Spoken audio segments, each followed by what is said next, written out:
Yes, sir. I'm starting a training here right now, so I'm sorry. that's all right. You have a vagrant up there again? I'm not sure he's in there right now, but He's there? somebody's in there, yeah. Okay. And I think they've switched your electrical because you have no power going to that unit. They have, the vagrant has? Okay. Yeah, and I have no idea where that's coming from in those wires there, so Okay. you're gonna have to get an electrician out for that part. But yeah, you have no power coming to that unit. Okay. And where there used to be a switch, the reason why I know that, there used to be a switch there, and it's not there anymore. Okay. So.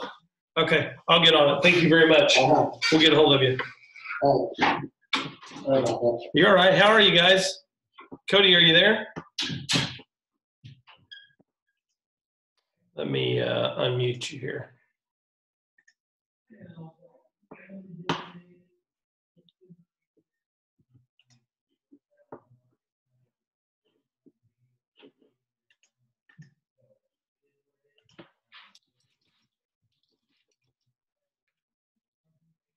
Hey gang, just checking to see if you can hear me.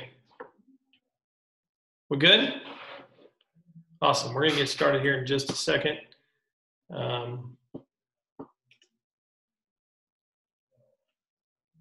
Give people just a little bit of time to get on here. I'm going to take this to Facebook.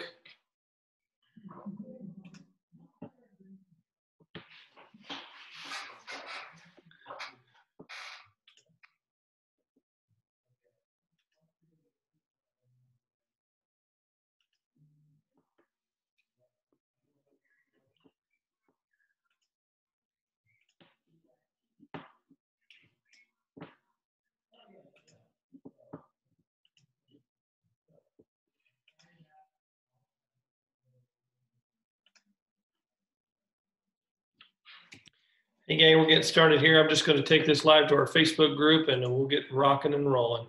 I want to remind everybody that the chat box is down low, and so you can just, if you have a question, you can chat, or if you raise your hand and wave it, I'll just unmute you, or you can unmute yourself and ask that question. Okay, we're going to be going through some language questions. We're going to go through this book right here, Never Split the Difference, is really what we're going to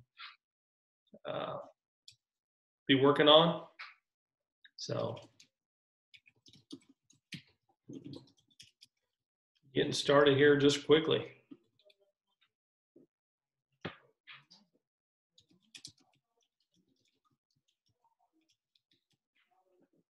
All right, we're getting this going live to Facebook. We're going, so I just want to encourage all of you, if you have not grabbed this book, Never Split the Difference by Chris Voss, I would encourage you to get it. It is quite possibly maybe the best book for life that I've ever seen in my life. So it's absolutely outstanding. It's helped me in my life. It's helped me in my personal life. It's helped me in obviously a ton in sales and leadership. It's everything. When I talk about, I use it just consistently. So I've used it in day-to-day operations. I use it in with my kids. I use it with every single relationship. So if you don't have this book, I encourage you to get it. It's well worth it. I have the Audible version. I have the paper version. I listened to it 2 or 3 times and I went back through it. So I'm going to let you unmute yourself. So if you have a question, just stop me. This class is designed for you. We have a small group here. I think there's a handful on Zoom, maybe some joining us on Facebook. So the first thing I want to tell you is yesterday I was on a call with Gary Keller. And with Gary, one of the things that he said that stuck out to my mind and really pertained to our conversation today was that the person who asks the most questions is always leading the conversation. So I've heard said another way, I've heard it said the person asking the questions controls the conversation. Now, I want to be very careful because my goal is never to manipulate. Let's just get that really clear. I'm not a manipulator. That's not what I teach, train, or want to be known for, or want others to start doing. This is not manipulation. This is purely helping other people learn how to communicate better, more effectively. That's the purest form, because Chris Voss, when he wrote this book, was an FBI hostage negotiator for over 2 decades. His goal was lives are spared, period. That's what he wants. He wants lives to be spared. And so that, I think we would all agree, is a good outcome, right? No one dies, everybody lives, everybody's happy. So, and the same truth is that when you're negotiating with either your spouse or with another real estate agent, there's a win-win situation. Our values at Keller Williams are extremely clear. Win-win or no deal, right? That's what we always talk about. So we're not here to say, I win, you lose. I win, you lose is an economic term. It's not a relationship term. So when we think about how we're going to choose to ask some questions here, it's all about how do we get to a win-win for both parties. So I'm going to start off with just a few points I want you to understand. Is the first thing is super clear, and that is that you don't have to like any of this stuff that we're talking about today. You really don't. You can say, hey, listen, I don't agree with it, but the truth is, this is how the world works. The world works through the processes. I'm going to share this with you. So there's been a lot of people that think, hey, if that person's a smooth talker, or they have the best catchphrase, you can convince people of your ideas. And marketing has taught us a lot that too. It's all about positioning and product placement. But the truth is, you as a real estate agent, as a mom, as a dad, you got to understand that the principles we're talking here they're just basic facts. They are the way the world works. You have to understand that we as human beings, the first premise is we're always animal. We're always reacting first and foremost. And we operate from a set of deeply desired, invisible fears, needs, and perceptions of needs. And that's how our conversations flow. And so if logic was prevalent in every single conversation that we had, in every single interaction, life would be easy. It would be super easy. But that's not the point. The point is that we don't operate off logic. We operate off emotions. You have to understand that.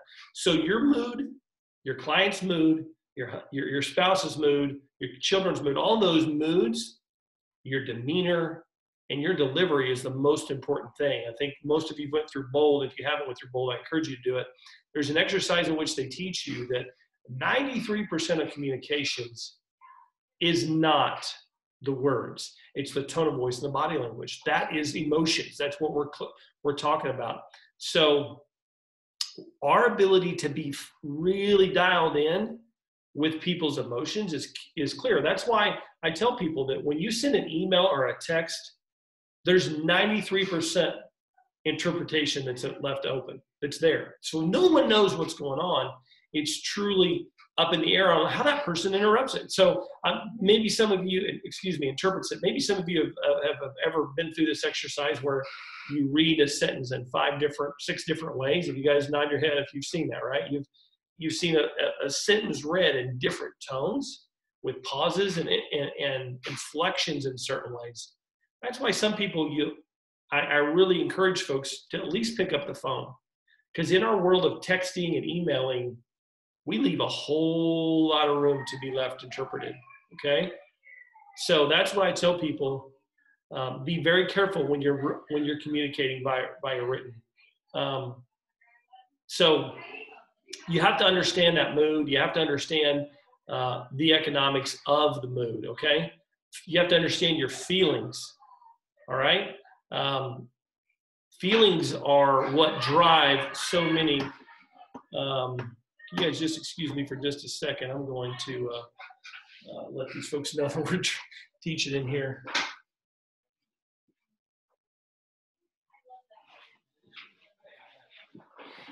All right, it's getting a little loud out there. Market Sarah, I thought would be a lot quieter than it is today. It's hopping. So we have to understand the behavioral economics and how people are thinking and how they show up. So the number one thing I tell people is anytime you engage with a client, you've got to think of how you're showing up. Where's your come from? what are you seeing? So when you come from a place of fear, you come from a place of uncertainty. Some people could pick up in your moods. I had a person call me yesterday after the sales meeting. The first thing they said was, you seem to be in a lot better state than you were the last time I talked to you. And I was thinking back to the last conversation, and my energy wasn't good. So you've got to really be cautious of when you're walking into a listing appointment or you're making phone calls to clients, where is your mindset? Where is your energy from? Because we operate off behavioral economics, and that's the most important thing, okay? And just remember, people aren't stable. So I'm going to stop for a second. You guys share with me some things here in the comments, or you can unmute yourself. Tell me what you're hearing so far that maybe has triggered you.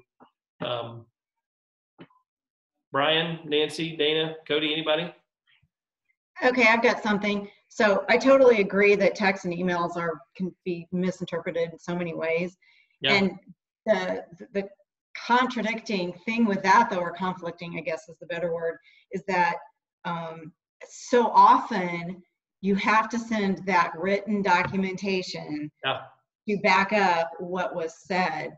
Yeah. So a lot of times what I will do, especially if it's very important, after the conversation, I follow up with an email saying, hey, just to sum up what we just talked about. And that way they can't say, I never got this text. I never got, no one ever told me this. It's the first I've heard of this. So yeah, and it's so tough to remember to do all that sometimes. And sometimes it's just easier to send that text or the email, but you're so right. The conversation, the one-on-one is so important. Yeah, you've got to really always lead with the conversation and then do the paperwork or the email on the back end. Hey, here, just a recap of what we said.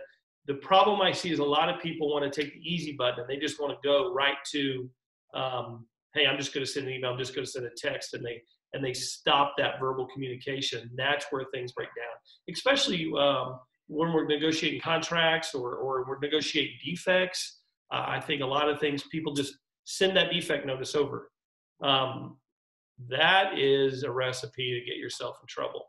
That's where deals fall apart the most, right? I mean, it's not just we get them under contract, but then we've got to get them to close or to negotiate the defects or negotiate that inspection notice. That's where we expert. And just simply emailing something over without having a conversation with the other agent is really setting yourself up to a lot of times just watch a deal fall apart. And people go, well, man, it's my buyers. So no, you've got to be able to get through that and find a win-win in that. That's how you do it. That's where you shine, honestly.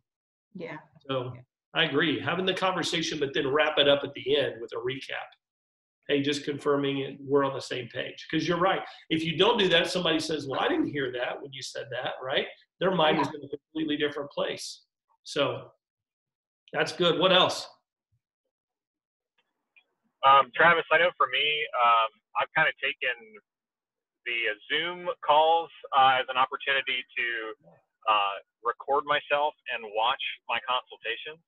And so I've already picked up on a few things that I could do better or I could do differently. Even before that, I used an application on my phone called Bold Beast Call Recorder, and I record all my conversations. Not for necessarily the use in the future, although they would work for that, but more so that I can know what I said and how I said it and how it was received if I ever run into any issues. But I've had inspection reports like you talked about that were a huge deal that when they're presented verbally aren't a big deal, and then stuff that's not a big deal that becomes a big deal if it's just emailed or texted. So I agree with you 100% on that.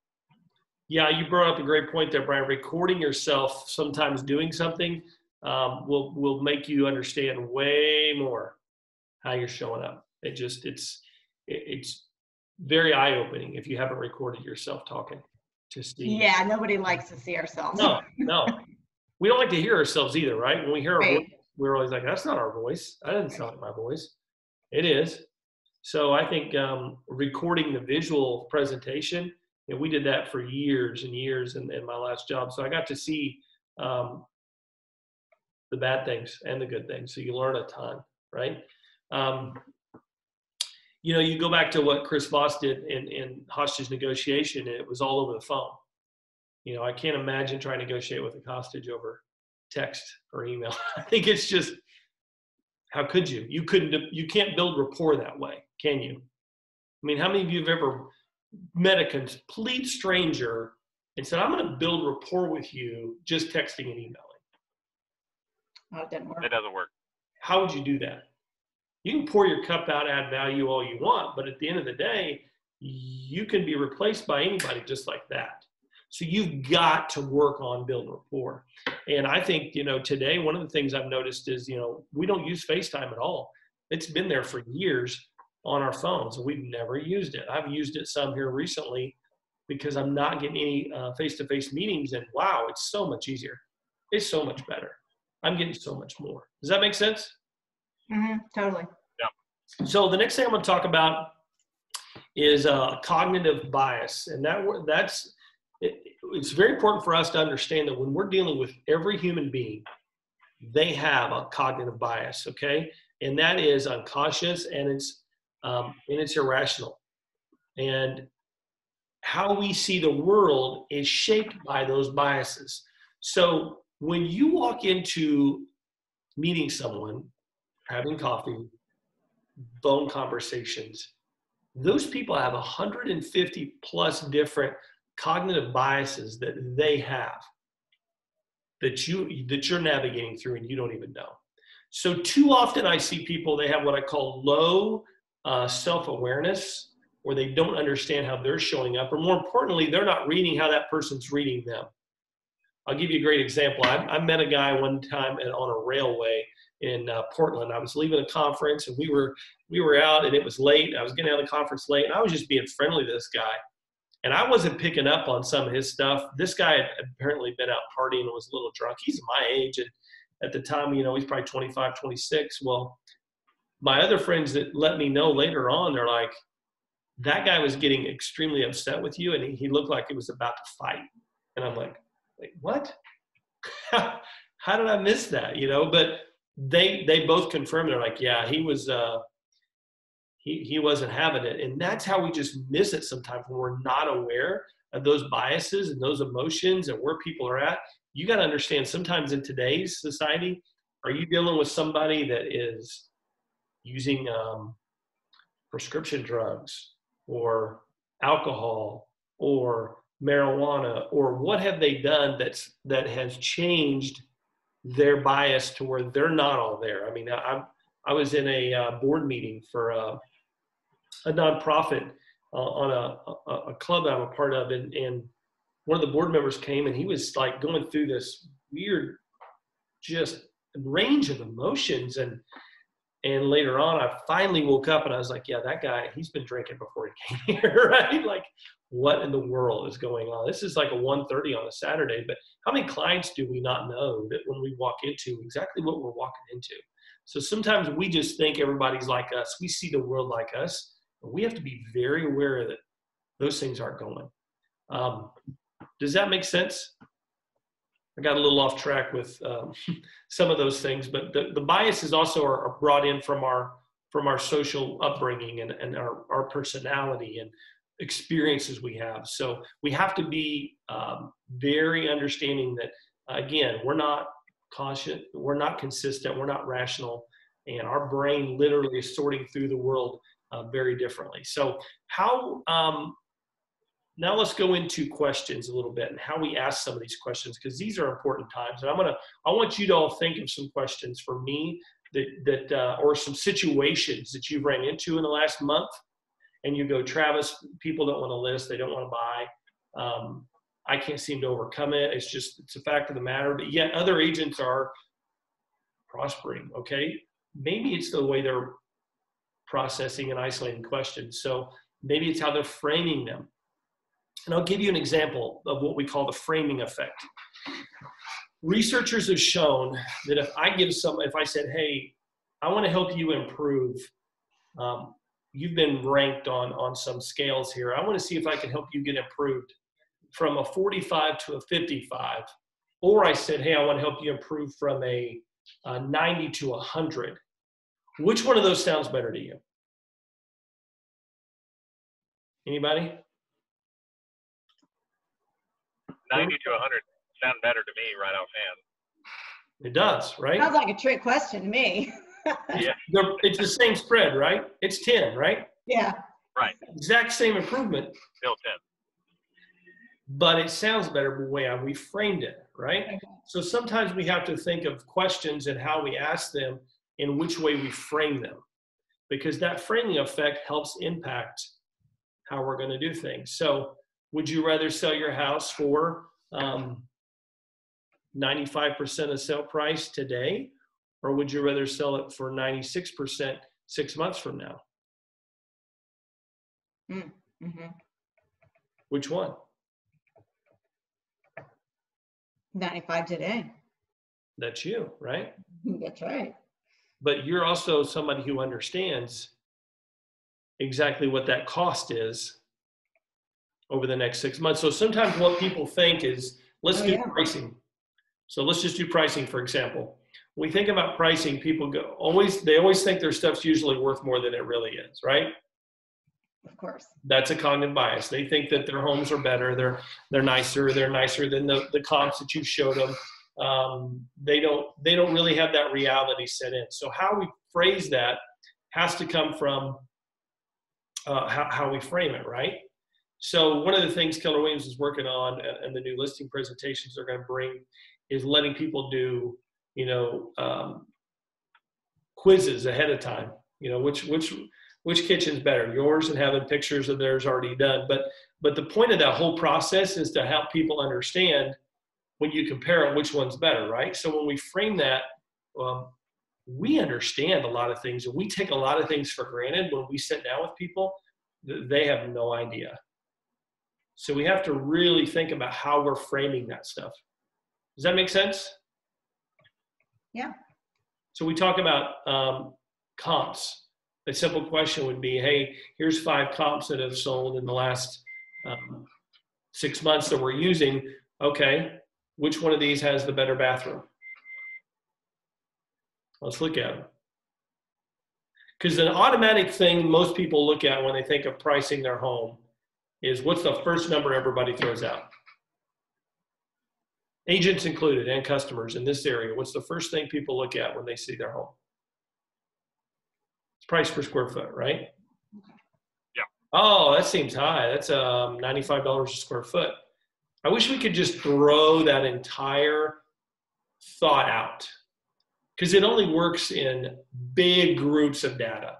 When we're pricing one property, unless there's 20 comps that are very, very, very identical, and there's hardly ever that many, it's really hard to say, isn't it?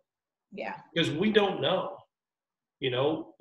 how old is the house compared to, is it the same age, same yard, same neighbors, same exterior, same interior, same Is the unfinished thrown in the total square footage? Yeah, exactly. Is it on it? Is it a basement? Yeah.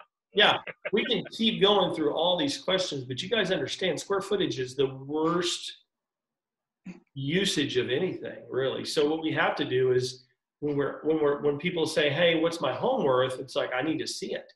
Either you need to videotape it and send it to me, or I need to come by and walk through it, because if I don't see it, I can't really give you a good, honest answer of what it's worth. If I just throw a number out that's high, but then I walk through, I've done 2 things. I've framed it, and I've used what's called an extreme anchor just to get the listing. Some agents will say, oh yeah, that house is worth $750,000. My house isn't worth $650 any day of the week. But what will the agent do? Get the listing, right? And they hope to get leads. So we have to ask questions. Well, that depends. It all depends, right? It depends on the condition, the size, the location, all the intricacies. So we have to be very careful when we're framing the question. When people are thinking about price, what's my home worth? Who's asking the question right then? The client is, right? The client with the bias. Right. So what you got to do is flip the question back in. Okay, tell me more about your home. What year was your home built? Well, it was built in 1980. Have you done any updates to it? What's the carpet like? What's the flooring like? What's the finish on the drywalls? Have you painted it? What's the colors? Let's just go through all those questions, and then I can tell you what the home more closely is worth, but for me to just say, hey, that home's worth 140,000 is totally shooting from the hip, and it doesn't do you justice or me, does it? And see, like I always try to see the bright side of things. So I get really passionate about the possibilities and the potential. And then that's a struggle with me, what you're saying, you got to keep it grounded and take it down to the reality. Yeah. And like I said, I try to put the positive spin on it, whereas that's really a problem when it comes to conversations like this. Well, you have to be realistic. Yeah, so let's start backwards. Let me go back to the beginning. Too often when we get into conversations, we go right to logical things. And that's kind of what I did here, sitting and talking to you. It's like, okay, we started asking questions that were logical.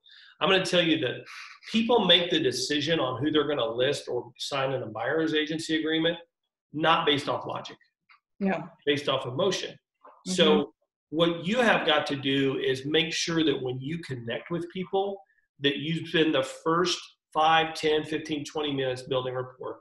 If people are sitting here like this with their arms crossed,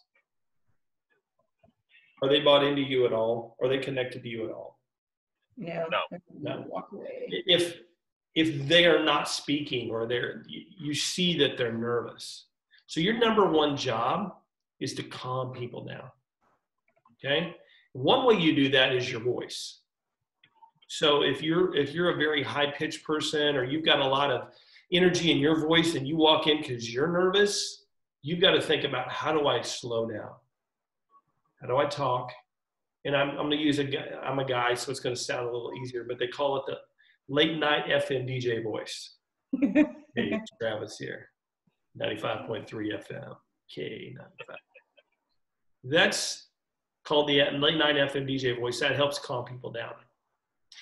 As a female, you're probably sitting here, Travis, I can't do that. But you can't, there are girls who are late night DJs as well, right? It's not a male only thing. What you're doing though is taking your octave down, so you're taking your tone down, taking your speed down, and you're going to have more fun and relaxed. Right there, I'm communicating subconsciously, you're safe, you're okay. That's the number one principle you have to. People pick up on, and this is through the book Culture Code and through a lot of different books.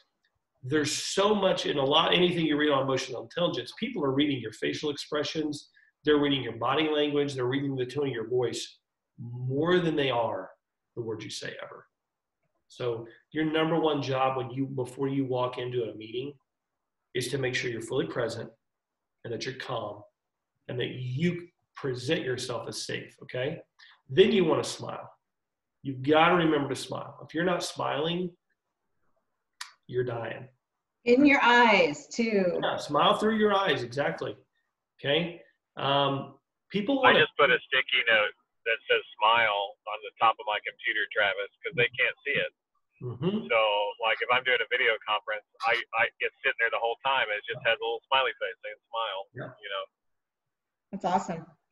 People want to be around people that are similar to them, too. So sometimes when I'm establishing rapport, we do what's mirror matching. So we talk about that. That's another more specific thing where we could spend a lot of time talking about mirroring matching. But you got to kind of be careful about that, because otherwise you look like you're mimicking them if you've never done it.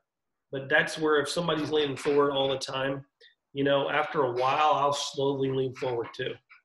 But I don't just follow them. Then it looks like it looks weird, right? That's not what you're looking to do. But you are wanting to establish a rapport and make people feel like that they're similar. So that's part of building rapport, okay? The third thing is you've got to work. All of these things are actually working to gain their trust, all right? People have to feel like they're in control. If they don't feel like they're in control, they'll lash out at you. So let's go back to negotiations going bad or an upset buyer or seller. When they're upset, what do they feel like? They're not in control. Themselves on the defensive. Yeah, they're not in control. I've seen it happen. I've heard it happen. People call and they're upset. My home, this agent didn't do this, or they're mad because X, Y, Z. That's because they don't feel like they're in control. So what you've got to do is, and I'm going to talk more to this in just a second, but you got to get through what they're feeling. And it's called elicit the verbalization of needs. And that's where we're going to ask calibrated questions. It seems like you're upset. To do that, I have to have empathy from that, okay? I can't be an accuser and go, are you mad? You know? Or you need to calm down. That doesn't work either, right? Neither one of those things work. I've never seen a husband tell a wife to calm down and it work out very well for him. Oh, yeah. The same is true in sales. When a client is upset, okay, we've got to get through their needs. And we're going to ask them questions, tactical questions, and we're going to provide tactical empathy so that they know that we're listening. They have to know. People don't care how much you know till they know how much you care. It's not easy to listen well, folks. I'm going to tell you right now, most men are terrible at it. All right? So what we're going to do to show that we're listening well is we're going to vocalize their needs. It seems like you're upset. And then we're going to identify those obstacles. Are you upset because, and we're going to get people to say no to things, okay? That's the number one thing we want to do. We're going to get them to say no. Are you upset because the home didn't bring more than what you thought it would bring? Or it didn't sell as fast? Or are you upset because this buyer's asked for this? You know, think about what it is, isolate it, and label it. It sounds like, it seems like, it looks like. We're going to use those types of phrases to label and acknowledge it. Sometimes I'll say things I know they're not upset with, just to get them to say no. So, and this is another trick, just real quick off subject, but definitely in the subject of sales. When I call people, I'll ask a question: did I catch you at a bad time? And some people, if they're honest, you know, if it's an agent, if they're busy, they're answering that call if they don't have it in their phone because they hope it's a client on a sign call, right? But maybe it wasn't the best time, but you want to have a little bit of a conversation with them. So I always ask them, did I catch you at a good time? And if they say yes, great, I can proceed. If they say no, I've given them permission to say no. Does that make sense? I didn't just start talking and now they're going, okay, I really don't have time for this call right now. You know what I mean? So I'm going to get them to say no. Or I'll use, and let's go back to this when we have an upset client. I'll say something like, it seems like you're mad at me. Well, I know they're not mad at me, but I want them to say no. Because again, when someone says no, they're going to draw a boundary and identify what they really want and what they're really upset with. And no makes them feel like they're in control. Does that make sense? Mm-hmm. So I'm going to stop there because I've shared quite a bit for a while. What are some things you're hearing that maybe you've got questions about or you're like, holy cow, that helps?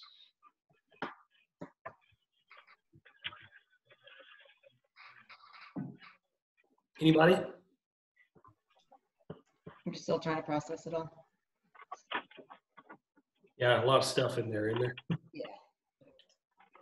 Yeah, so I guess the biggest thing I struggle with this type of conversation is I'm really sensitive to the bullshit factor.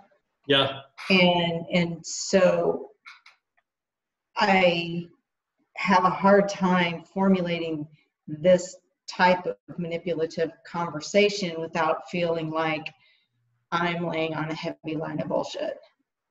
Does that make sense?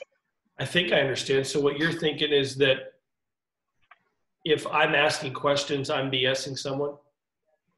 No, it's more like it's hard to ask questions like this that sound sincere when you are really trying to be sincere, but yet you still have an end result where you want, you know, we're asking this type of question, this line of questioning with an end result in mind. Whatever the end may be, you know, we're kind of channeling the questions.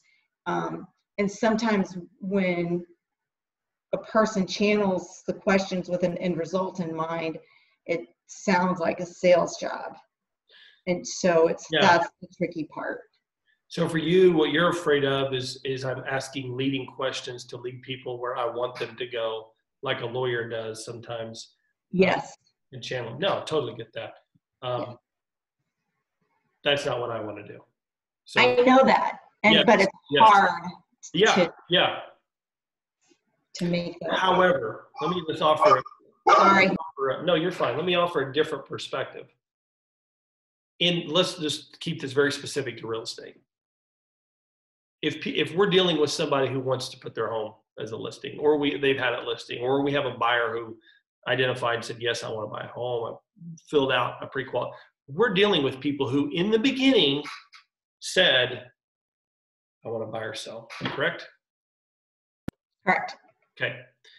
And then what we found is an obstacle of some sort has come up, right? Yes. Are we dealing with logic or are we dealing with emotion? Oh, emotion, totally. Right. So in the beginning, this was their main end result was that's why they wanted to go here. Now something's happened. So what I try to do is and Adam Grady talked about this great a couple of weeks ago in team meeting, is isolate, and that's exactly what this is. We're isolating the objection through asking calibrated questions to figure out what truly is their problem. And I'm going to keep going down that road until I find it. And if it's something important that they haven't shared with me out of fear, hey, I think I'm going to lose my job next week. Oh, that's important information to know. But if they're starting with, hey, you know what, I just went out of this contract, this house is terrible. Wait, you loved this house 2 weeks ago when we wrote the offer. And I told you the inspections were going to be, that their job is to find things. And they didn't find anything out of the ordinary. So what's changed here? What is so horrible about this house? So if I ask enough questions and I stay in curiosity and I come from curiosity and I ask the right questions and I peel that onion back, I will find out that, oh, this is really what's going on. Okay, now I know. I don't want you to buy this home if it's not the best thing for you. But yeah, I like that, the curiosity bit, out of curiosity. Yeah. That helps me formulate my thoughts better on that. Yeah. Thank you. We have to come from that mindset. Our job is to help understand the realness, the root cause of the emotional trigger that has caused them. And we got to get them to trust us enough to tell us what that is. So we're dealing with real issues. Because until we're dealing in reality, everything, as you said, is BS, right? Right. Sometimes they're BSing us. Oh yeah, that too. So we've got to figure out what that is, okay? So our job is to get rid of assumptions and get rid of our own biases, our own assumptions, and be agile and be dealing in true possibilities, okay?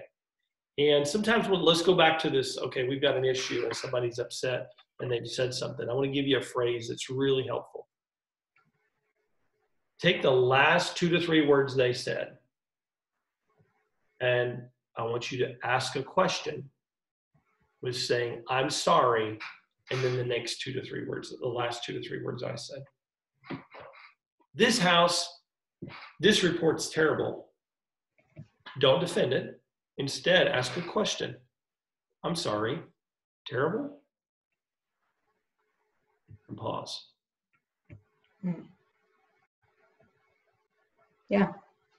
What you want them to know is we're together, we're alike, I'm here with you. I'm not here trying to get you to buy this house. What I'm trying to get you to understand is to understand your perspective because I'm with you. Your job's not to be right. Your job's not to push people one way or the other. Your job is to be that genuine, real mirror that helps them understand and overcome their illogical, emotional state and get back to the real logic. Well, and on that line, it also helps them to know you're listening to them. 100%. Yeah. Too often agents go, okay, now hold on. Now I'm the real estate agent and I've seen a lot of reports and this one is not that bad. Well, you've just discounted everything they've said. You've put yourself as an expert and you've put them as not equal with you and you're not listening to them. I'm sorry. Terrible? And just let them go. So, what questions? Let's think of some questions you guys have had, or some issues you've had, or I can think of some questions to ask you based off of what's going on right now in the market.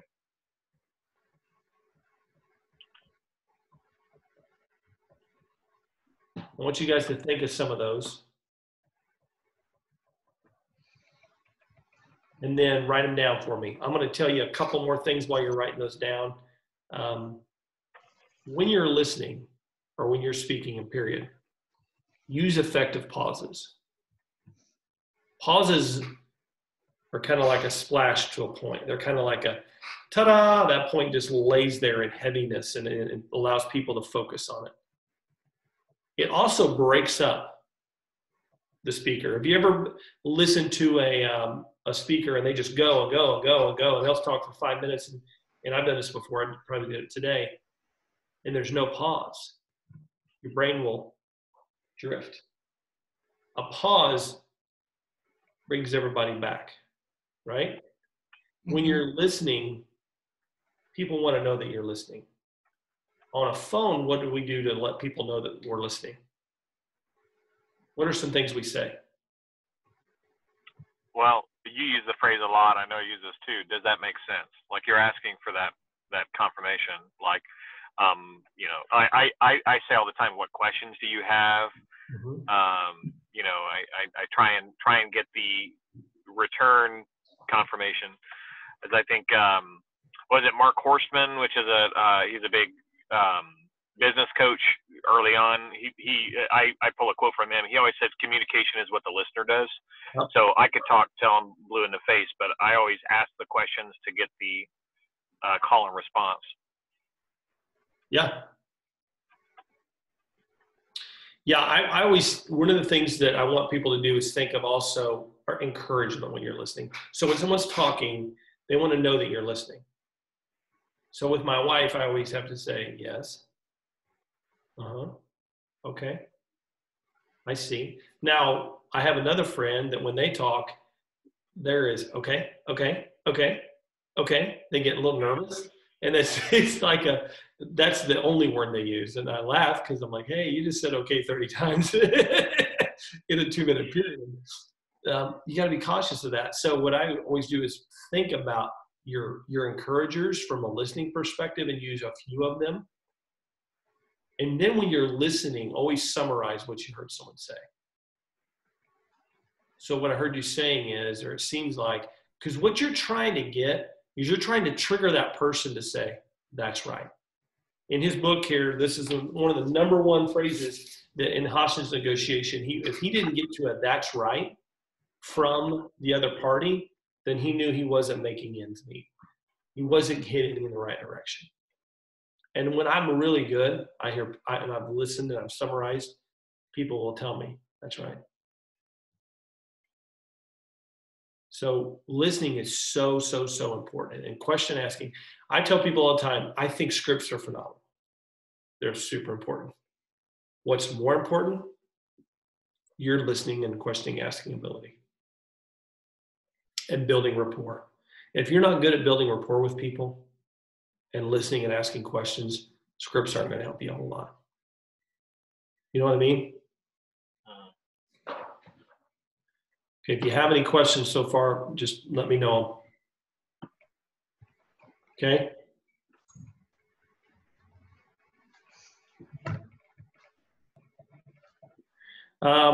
So I want to go back through this, getting people to say no.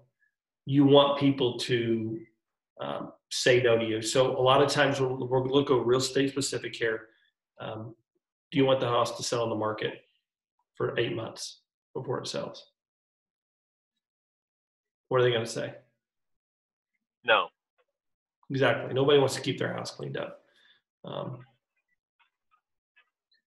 Those are questions like that. Getting people to say no is super important that we don't say that. All right. Don't say, I want to tell you some things you don't say. Don't do can, is, are. Those are closing-ended questions. You're going to get a yes or no. What we want to do is think about who, what, when, where. The one word we don't want to ask question is why. Don't ask why questions. The only time you want to ask a why question is when you're anchoring a point. When someone's decided to hire you, you might ask, so tell me why you chose to work with me. Then that gets them to feel anchored. Otherwise, why questions are what we call defensive questions.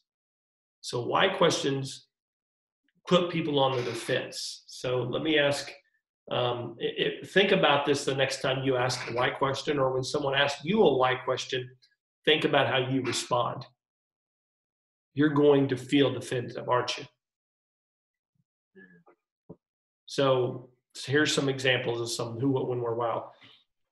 What about selling this house is important to you? How can I help make this process better for you? How would you like me to proceed? What is it that brought you to want to sell your home? What do you hope to accomplish by selling your home? All of those are who, what, when, where, why, how questions. No why, I'm sorry. Take out the why. That's the one word we want to eliminate in questions. Okay.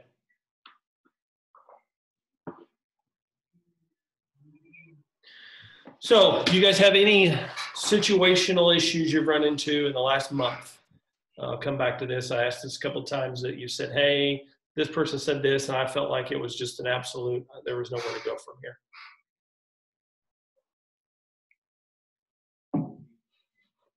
Done?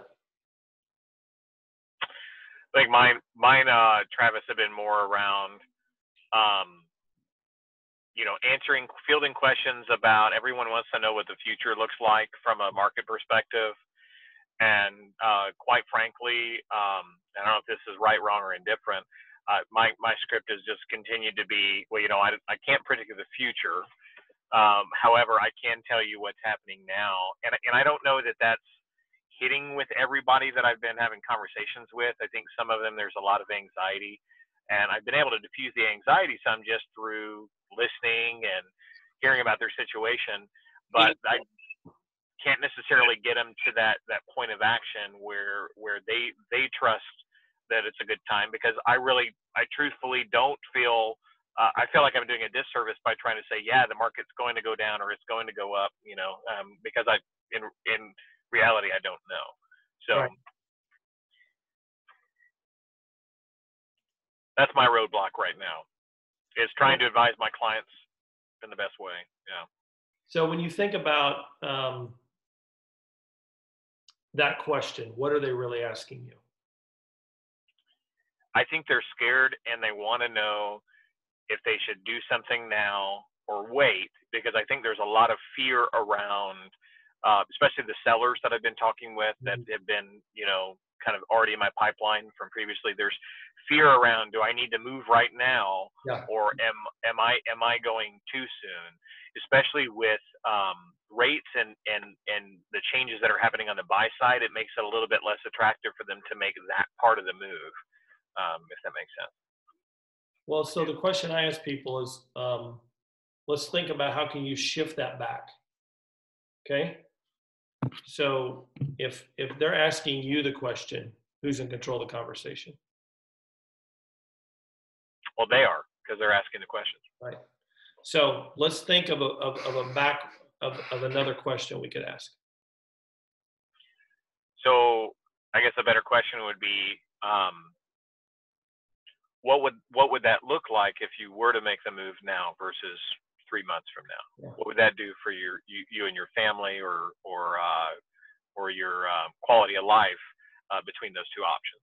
So let's pause and get back to identify the root of what the emotion is that they're asking and the fear. Okay. So can we role play for a second? Absolutely.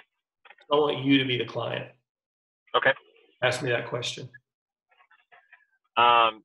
So Travis, I'm just not sure if now is the right time with everything going on. I mean, what do you think? Should we look at selling now and making the move, or do we need to wait and see how this all plays out? Yeah. So it seems like, Brian, the question you're asking is, am I making the right decision to sell right now? That's right. Yeah. So are you afraid that you're going to leave money on the table? Or are you scared about people coming into your home? A little bit of both. Yeah. If I'm being honest. Yeah, well, I always want you to be honest. These are scary times, aren't they? Yeah. And do any of us truly know exactly what the future holds? No. Yeah. So do we know that we couldn't find a buyer online right now that would not even come to your home and might buy it? Well, I think I just don't know. I'm just not sure. Sure. Yeah. Are you scared about buying a home now or just selling? I think I'm more scared about buying than selling. I'm less worried about the equity in my home now because we're in a good position, Travis. I'm more concerned that I'm going to overpay for a property. Oh. So your concern is that, hey, I'm going to buy a house and it's going to go down in value. Correct. Well, that's a totally legitimate concern, Brian. I totally understand that. Right? How long do you plan on owning a home? Probably at least, yeah, at least 5 to 10 years. I mean, I don't see us moving any shorter than that. Do you feel like a home is similar to like buying a stock and trading it and selling it, or do you see a home as more of a long-term investment? Well, it's definitely a long-term investment. It's I don't exactly want to just turn it around quickly if that's what you're asking. How long have you been in the current home that you're in? 12 years. Right. So do you know what the average is for? As far I have no idea. It's somewhere around 7 to 10, depending on which statistic you see. So, I mean, you just told me you were 12 years here. It's going to be probably longer there, again, at your next home. So is it safe to say that you're going to be there at least 10 to 12 years? Yeah. I would say that's safe. That's a safe assumption. Okay. So if we're going to be there at least 12 years, do we think that the home price could fluctuate over that 12-year period?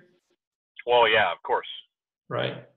But do we think 12 years from now it's probably going to be worth more than it is today? I mean, judging by where our current home is, absolutely. You know, but I don't know if that's a reasonable thing to assume with how it's been over the past few years. Yeah. So what I hear you saying is that you're worried that 12 years from now, your home could be worth less than it is today. Well, you know, when I think about it long term, Travis, I think that's not as much of a concern, you know, because I don't see this lasting for 12 years. Right. So the concern you have then would be short term. That, hey, my home equity may go down, and initially I won't have as much equity as I have right now. Is that right? Right. That's right. Okay. See what you just said? I said that's right. Yeah. So do you see how I structured that questioning? I tried to isolate it. I didn't go to the health issue so much because I think that question is not going to lead you anywhere because no one knows, right? When I say I'm a real estate person, not a doctor, so let's go to real estate. And let's go with where's the fear in owning the real estate or buying and selling. And you said, hey, it's in the next few years. I'm worried about losing some equity right now. But what I did was ask the question, how long are you going to be there? And then I painted that picture of, hey, if you're there this long, do you think, and I let you self-discover that. What I could have done was I could have just really quick spouted off and answered your question. Oh, Brian, I totally understand. But listen, hey, man, this is a long-term investment, and you're not going to, you don't need to think of a home like that because a home is a long-term investment. It may go down in value. I could have told you everything you said, but instead I did everything question-wise. You see the difference in how that comes across? Yeah. Telling is selling. Question, nobody wants to be sold. Question asking is discovery and a personal journey. And there's so much more power in that. Dana, Nancy, do you guys have any questions like that where you went through some scenarios that we could role play? Not I. Okay. You see what I did there? Yeah. So I didn't manipulate. I just isolated. Now, if Brian said, hey, I'm only going to live there for 1 year, that's a different question. Maybe even a different situation. Maybe this is not the best time. And the question then would be, hey, what's keeping you from, why are you going to buy a home and sell it in a year anyways? What's the motivation or point of that? That's pretty short term on real estate. So are you just that wouldn't make any sense to me to begin with. If somebody said 3 to 4 years, I'd still say, okay, what do we know historically over a 3 to 4 year period on real estate appreciation? Travis, I do. Oh, sorry. Brian. No, go ahead. Sorry. I was just gonna say I do have one client that is looking at a 2-year time frame, which kind of makes me a little bit nervous.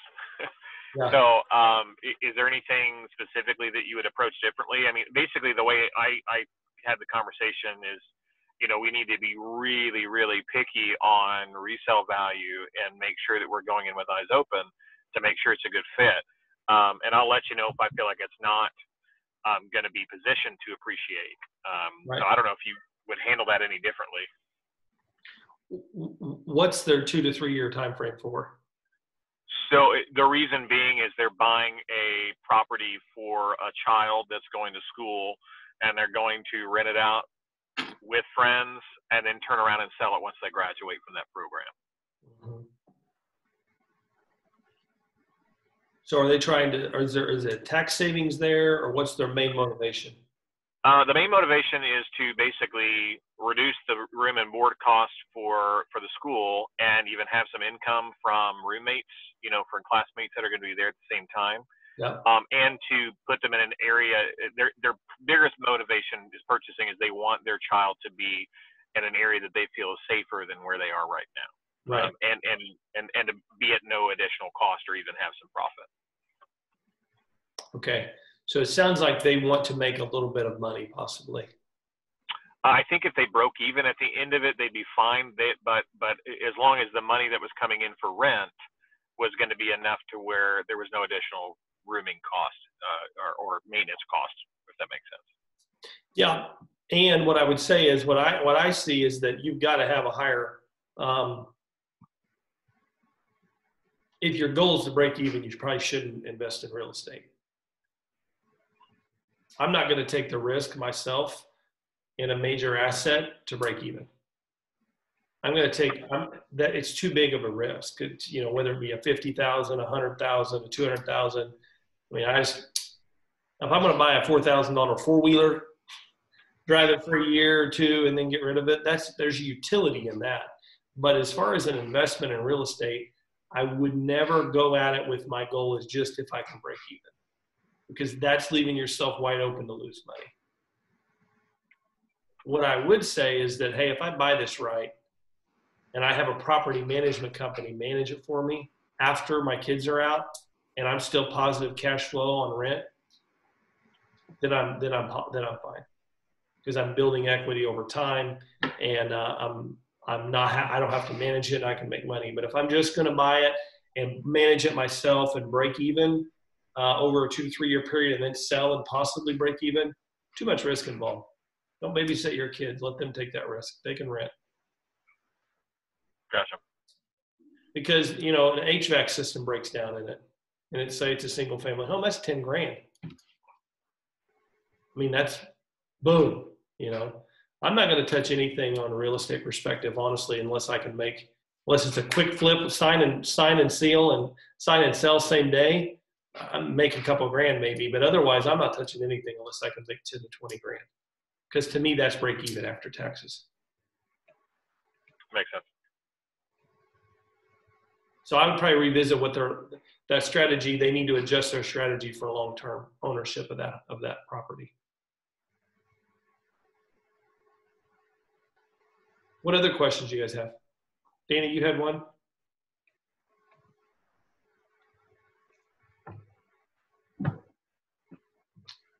You're on mute there, Dana. You have one?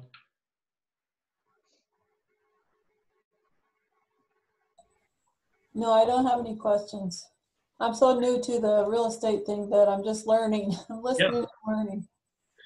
Has this been helpful for everybody? Yeah. Yes. Yep. Cool. Nancy, has it been helpful? Yes, sir. Awesome.